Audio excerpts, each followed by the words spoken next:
Hey, everybody, this is Munson Steed, and we are on a seat at the table. What does that mean? We've got, as always promised, the most powerful individual that can explain exactly where we are in the movements of the world and why and how it is important for all of us to claim and require a seat at the table. I am so excited to have a powerful sister, one who understands and really right now represents every tweet conversation that's moving throughout this universe. Uh, Dalana Bland, how are you? I'm well. I'm well. I'm so pleased to be here. Thank you for having me. That's a nice thing to say, but I really am very proud of you. I mean, it takes a Thank lot you. to go to corporate America, to be Black in corporate America. I Yes, it mean, does. somebody just to stand up and understand that there's a duality to representing. When you got the call and you interviewed, can you share what it was like knowing that you would have a new seat and a new opportunity to be in the position that you're in? Well, so I had, prior to my appointment as Chief People and Diversity Officer, I'd been with Twitter already for 3 years, working in various positions and been promoted just about each year that I have been there. So incredibly grateful for that opportunity. But when I heard that my boss was leaving, I was shocked. But although we had been talking about her departure and sort of planning for it from a succession standpoint, it was much earlier than we had talked about and discussed. So I was incredibly grateful, of course, for the opportunity, but a little bit surprised that it was happening as quickly as it was. I got over that, and as I said, moved immediately to gratitude. And I am appreciative to have this role at Twitter at this time. I think, as you talked about the tweets, Twitter's at the center of so much, and right now this company, I believe, is really a force for good, or can be. If you think about like all the things happening in the world, the movements that have started on Twitter, Black Lives Matter, et cetera. So I don't take this role lightly at all. And the people behind the platform, my role is to serve them and really want to make sure that I do that to the best of my ability. For you, when you think and set goals, and for those who never heard of a people officer, it's not like we would be at a floods or hanging out at Essence and then, yes, Yeah. I'm a people officer. A people officer. That sounds like a creative title, but as it relates to representing the brothers and the sisters here rolling out a seat at the table, what do you think the mission is when you think about those getting more uh, Black brothers and sisters at Twitter and in the Twitterverse and prepared, not even just assuming you can just walk in because it's a technical company, it's a tech company. What is it like to sit back and navigate that? Look, we want to increase all of these capacities, and then say to the community, "Are you getting prepared?" Yeah. That's a Yeah. lot. It is, and what you're talking about is real, and that's why representation matters. Like I like having people like myself who understand that there are people who don't have access, and that people who haven't had the ability to progress as quickly as others. It's important that their voices get represented through the work that we do, the strategies that we build, the programs that we put in place. So I work every day incredibly hard to try to center those people's voices through the goals and the targets that we set in terms of the number of Black folks and Latinx folks, et cetera, women that we want in our organization, and then trying to hold our leaders accountable to meeting those goals and objectives at the end of the day. Also making sure, because it's not just about bringing people in, it's about when they are there, are we developing them? Are we investing in them? Are we making sure that they're promoted at the same rate, that they have equal pay, equitable pay? Like all those things are the things that I focus on in my day-to-day accountabilities. What would you say you've learned the most about yourself? That was different. You had 3 years knowing and understanding, watching your boss, and then all of a sudden there's this beautiful, dynamic, intellectual Black woman who now sits in this perch, and knowing that your community's watching, Yes. Yes. and with some degree of expectation, and all the brothers and sisters, and that's black and brown and LGBTQ and everyone really wanting to say, well, how is she taking that title, and is she going to represent us and them, and you understanding that, well, I got to represent you, I got to represent the shareholders, and I got to represent the future that you may not have the ability to see, but I do. Yeah. I think by reminding everybody about our mission, if our mission is to serve the public conversation, right, on a global basis, then that means we can't only be having one conversation with one set of people, right? That means we can't only have, one set of people in our organization designing this, the system and the platforms, if you will. And so for me, Twitter has to reflect our service. It has to be just as diverse as our service, the conversations and the voices that get amplified on our service every day. That's what has to happen in the company. And like our hashtag that we use for our work is until we all belong. Like we keep moving until that is the case. That's not the reality right now. So we have a lot of work to do. But I know that people are watching, particularly women and my sisters and brothers, as you said. And I just want them to know that like every room that I walk in, I bring them with me. They're a part of that decision-making process. They're a part of me assessing where we have gaps and where we have opportunities. I think, again, that's why representation matters, that you can have people that can have that mindset to be able to think across diverse communities and making sure that we're serving in the best way possible. In that Wakanda moment that you have as a community, or we have as a community, you really are at the epicenter of understanding what it is to see and to be a sister with superpowers. Like you're at a very high level, you're watching and operating in a publicly traded. But when, if you would tell me a story, when you knew you had a superpower as a young Black girl, who kind of helped mold and shape your superpowers, and that rolling out superpowers are people who are literally creating a safe space with benefits for everybody else outside of that.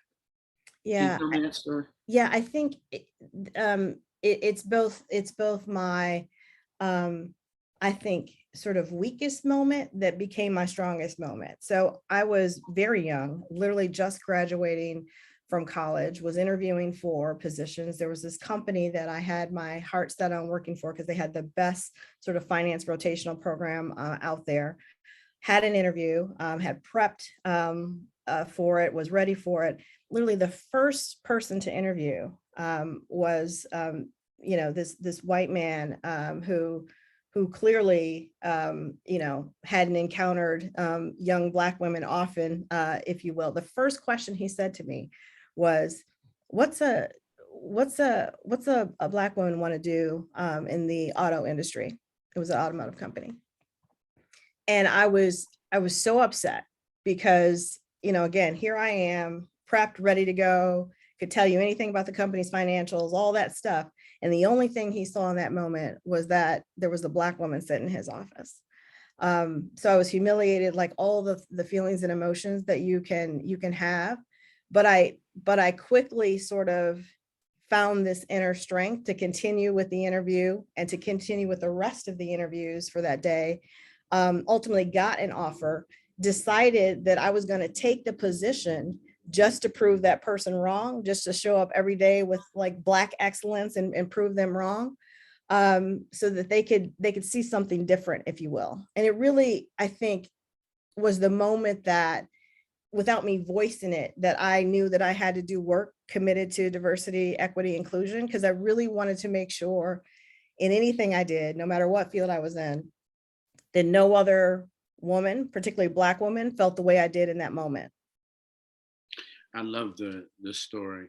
Kind of going for those women and young women that haven't had that opportunity, or have had, like you, to walk in this room where you have a seat at the table. How do you not shrink or suffer from imposter syndrome where you're at this high level? Yeah, look, I'm real. everybody has imposter syndrome at some point. The point is to recognize it and then, like, I say, dust your shoulders off, like immediately, like get back to like whatever your inner badness is and like find your voice. I've gotten some advice, sage advice, many moons ago, and I share it with everybody. In fact, with this being Women's History Month, I've talked about this a lot with the women that I've had conversations with, and just reminding people to not be their own captor. Like literally don't be your own captor. There are so many people that are already trying to hold you back. There's so many barriers that are already there for you that you got to try to navigate and cross and knock down. Like, why are you going to be your own captor? Right. So if anybody should be, having the confidence and the courage, it should be you. So like literally know you belong, know you're enough. There's that quote by Maya Angelou, you alone are enough. You don't have to prove anything to anybody. Like recognize that. And again, fear comes, but let go of it really quickly and recognize that you're there for a reason. You were hired for a reason. You were promoted for a reason. Whatever that is, they see something in you. So make sure that you don't succumb to it. Setting goals inside for many, obviously, we're at Seat at the Table and Sisters with Superpowers. We're in Women's History Month. How do you stay aligned in that purpose and really stay motivated to take on what is going to be, a challenge?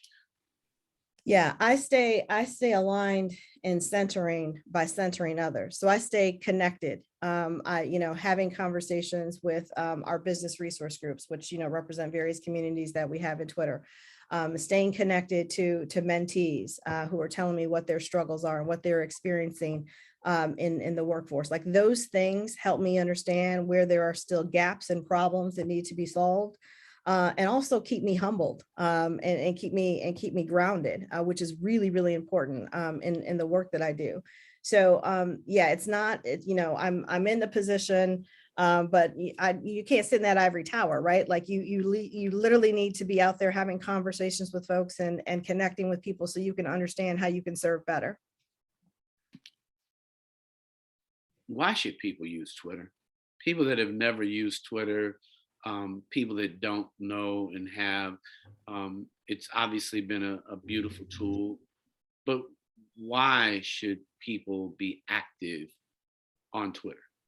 Yeah, I think Twitter, again, it democratizes conversation. It literally gives people a voice who may not ever have one.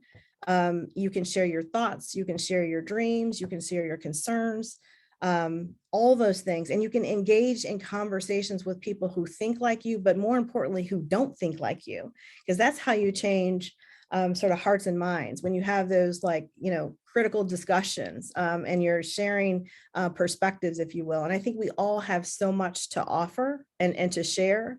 God made us all uniquely different. And so we should be sharing those gifts and our ideas with the world. And Twitter is a way to do that. And a little bit of what I shared earlier, like right now in these moments where there is crises and chaos in the world, Twitter is a platform where we can bring those situations to light in dark corners of the world that maybe people didn't know what was happening. I'm heartened by like the situation happening in Russia and the Ukraine right now, right?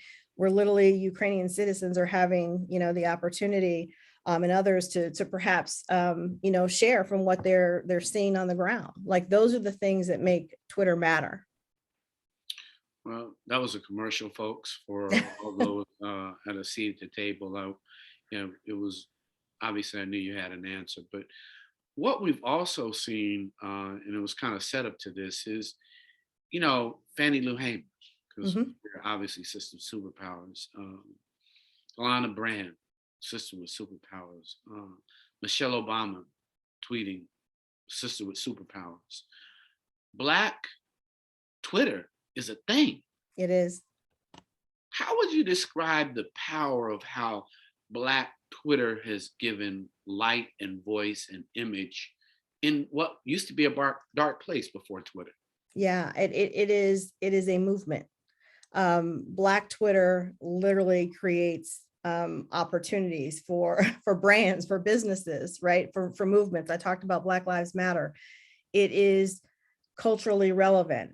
We talk about Twitter is what's happening. Black Twitter is what's happening, right? When you want to know what is happening in the world and in the Black community, again, across a whole host of domains, like Black people are driving those conversations on Twitter, and it changes things. It changes actions. It changes policies. Like I'm so proud of the way we use this platform and service to really sort of anchor our causes and make sure that we can have conversations that are relevant to us.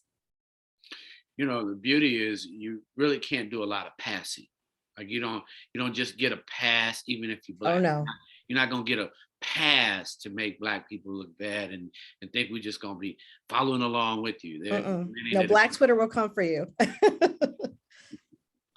and I think it carries an unabashed approach to saying, let's be conscientious, and everybody gets to have that discussions that we typically wouldn't have had out That's right.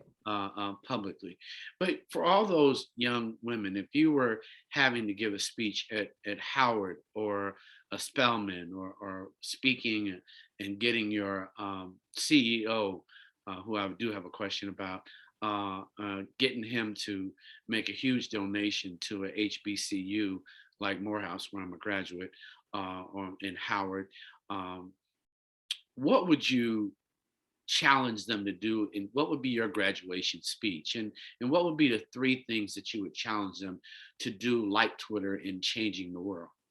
Yeah, definitely to use their voice, like we just talked about. Everybody has a gift, everybody has a message, everybody has an idea and a thought, and they need to share that with the world.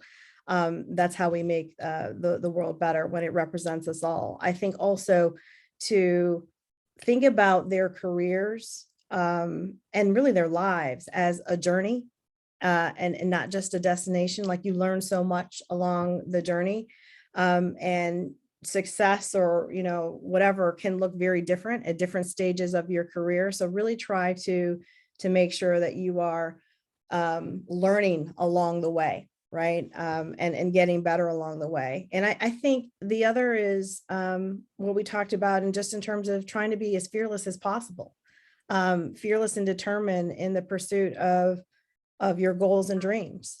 Because if you're not believing in yourself, no one else will. I love that. Um, what's it like talking to your famous CEO when you have to whisper in his ear and kind of give him some Black insights, some cultural insights to kind of say, we want to remember our mission? What's it like to have a relationship directly with the CEO? It's really important. And I'm incredibly proud that Parag is a person who does listen.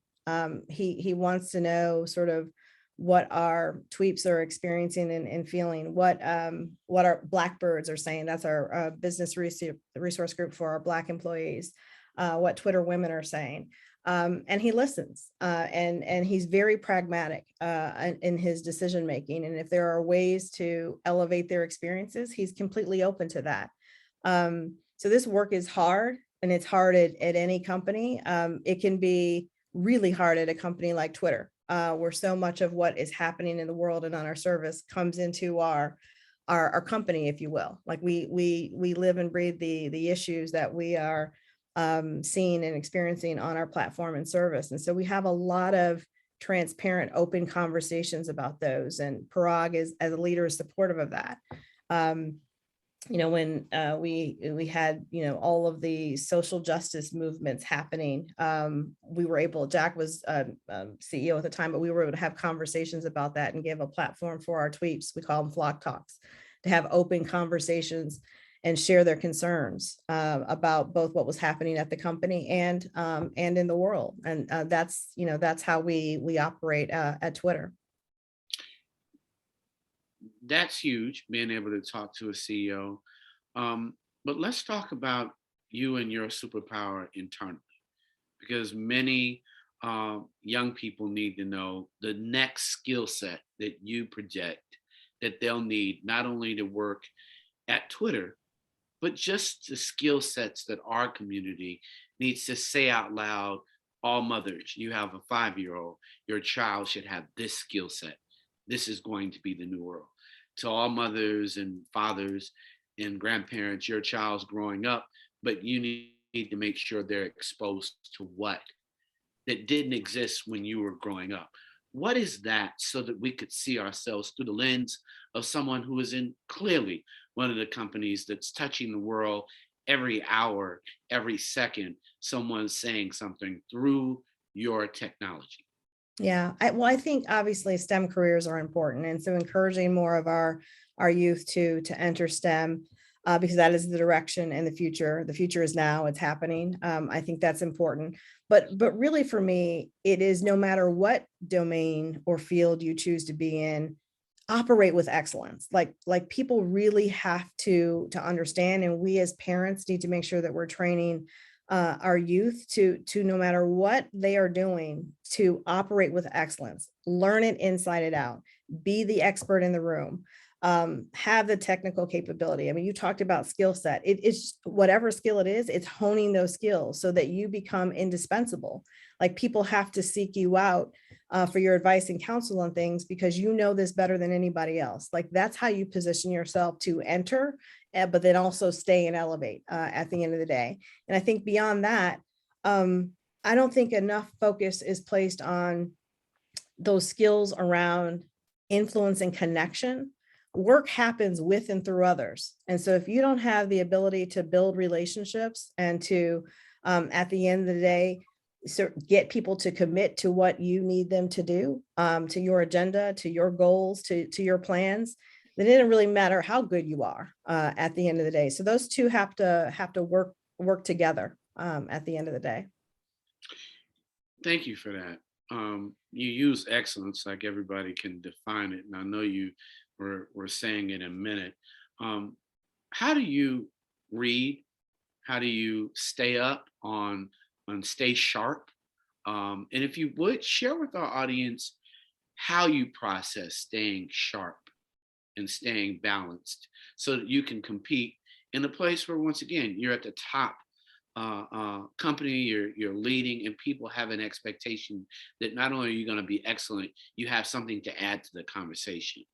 I love this question because honestly, I think that this is the biggest part of my job, and that might surprise some people. But if I am to lead our organization forward in terms of like next gen, people solutions, right? And to be ahead of our competition, then I've got to be really on the forefront around what's happening sort of with the future of work and all these things. And that happens through me reading and trying to access information. So I do read a lot. I mean, these aren't for just show back here. You can see my books. I'm currently reading a book right now called Quantum Leadership by Chris Laszlo that talks about how you take your leadership to the next level. Deeply connected in a lot of industry associations and sit on councils where I'm with my peers and we're contemplating a lot of issues and challenges and trying to think through what those next breakthrough strategies are going to be in human resources and diversity and inclusion. Also, like I said, staying connected with where there are gaps in issues. It's a multitude of things that I do. But I consider that one of the most important things that I should be doing if I'm going to give advice and counsel to Parag, as you said, or others about what needs to happen. I need to be the most informed. Twitter investing in Black-owned companies.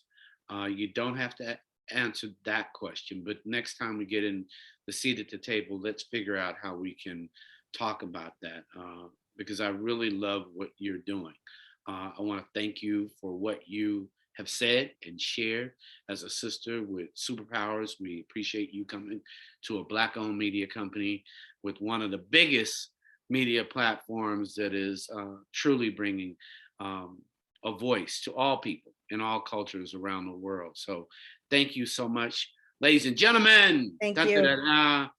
Dalana Bland, I am so proud of you and thank you so much. Welcome and continue to come back to a seat at the table here at Rolling Out. Anytime. Thank you.